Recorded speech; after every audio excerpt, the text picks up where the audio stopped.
I am happy to share my thoughts on trad wives. It's more going to be about the label trad wife. So, the label of being a trad wife has neutral and negative connotations. And us cutie little souls zipped up in these meat suits want to do our very best to understand all of the experiences and other souls that we meet in this lifetime. And so, to help us better understand what everybody else is doing, all of the other souls, we like to assign labels to each other. And sometimes those labels are helpful, and sometimes those labels are helpful to a certain set of people, and other times they are not helpful. If you were to just describe me and my lifestyle to someone, you would say, oh, she's a white woman that lives in America. She is deeply spiritual. She milks her cow every day and talks about spiritual things. She lives on a homestead with her husband, and they homeschool their children, and they grow the majority of the food that they consume, and they homeschool their children, and blah, blah, blah, blah. And so the majority of us would be like, oh, she's a trad wife. I mean, if that helps you better understand my experience, I mean, call me what you want. I prefer to just organize and label me as Allison Peterson. But when we're trying to understand people that are having a life experience very different from our own, we try and best to lump those people into groups to better see the patterns and see the reasons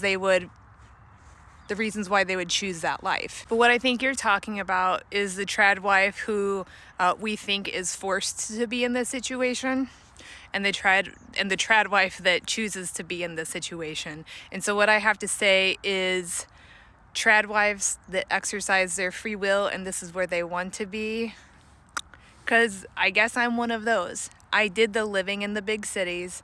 I did the living in the suburbs. I did working for companies in downtown Boston. I did the running my own businesses. I did all of those things. And for me, this lifestyle is a better energetic balance for me, because I know at the end of the day, the only person that I can rely on to take care of me is me. And so when I lived in the more urban and suburban lifestyle, that hyper independence started to show up in really negative ways in my life. And it was just lack of trust in people in general and always wanting to do everything myself. Where in this lifestyle, the trad wife lifestyle, I guess you would call it, of self-sufficiency, it's using that mantra or that thought process of, I know the only person that can take care of me is me, and use that energy in a more purposeful, meaningful, joyful way. Are trad wives submissive? I'm submissive to Mother Nature. She calls the shots. I gotta do whatever she does. There's just so many different ways that you can spin the whole trad wife thing. It's just that, are you wanting to use that label to better understand someone else's life experience? Or are you wanting to lump people into labels and groups so that you can explain to yourself why their lifestyle's wrong and your lifestyle's right? Not saying that that's what you're asking or that's what you're implying, Koryaru. I'm just saying, a lot of people don't understand how I could have joy shoveling shit and I'm moving fences. I took a little breather because of the big hill and I ran out of breath. But people are like, I don't understand how you could enjoy making bread or shoveling crap or stacking firewood. Yeah, previous version of me didn't understand that too, until I felt called to do that.